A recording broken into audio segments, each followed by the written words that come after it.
Bonjour. Depuis 8 ans, j'ai fait un choix simple. Ne jamais répondre aux attaques personnelles. Parce que la fonction de maire mérite mieux que des polémiques permanentes. Pourtant, certains passent leur temps à attaquer, à provoquer, à insulter. Sur les réseaux sociaux, dans la rue ou devant les gens pour essayer de faire le buzz, pour exister. Je voudrais vous en parler aujourd'hui.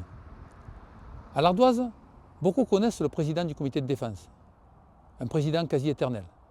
Un président qui parle souvent à tort au nom des Ardoisiens, mais qui n'a jamais vraiment laissé les autres diriger à sa place l'association. Depuis des années, la méthode est toujours la même. Attaquer les maires qui se succèdent, les traiter d'incapables, se moquer de tout ce qui est entrepris, le plus souvent avec des mots choquants, irrespectueux.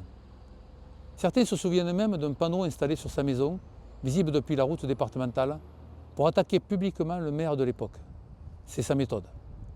Quand je le croise, il lui arrive de m'interpeller bruyamment, surtout s'il y a du monde. Comme je l'ai dit, pour faire le buzz.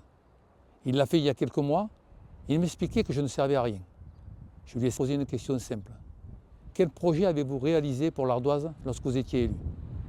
Il a beaucoup cherché, et au bout d'un moment, sa réponse a été le petit muret en pierre du parking de la place du Bon-Coin. Je lui ai ensuite dit ce que nous avons fait à l'Ardoise depuis notre arrivée en 2018.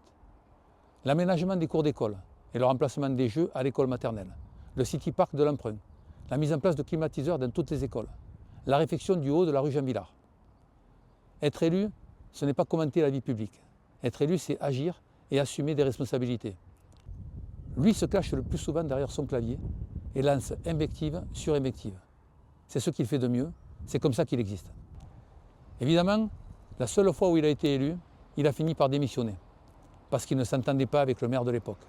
Rien de surprenant. Aujourd'hui, cette personne figure dans une liste municipale. C'est évidemment leur choix. Ce n'est pas surprenant car le leader de cette liste a lui aussi harcelé tous les élus du conseil municipal, majorité et opposition, pour les faire démissionner ces dernières années. Alors les habitants doivent se poser une question simple. Quelle équipe peut réellement travailler sereinement pour la commune quand elle s'entoure de personnes dont la méthode, depuis des années, consiste à provoquer, diviser, attaquer? Dans une commune, gouverner demande de la stabilité, du respect et un esprit d'équipe. Sinon, les tensions finissent toujours par éclater. Et c'est la commune qui en paie toujours le prix fort. Pour ma part, je continuerai à faire ce que j'ai toujours fait. Travailler, agir et respecter les habitants. Parce que l'Odon-l'Ardoise mérite mieux que des querelles permanentes. Elle mérite une équipe solide,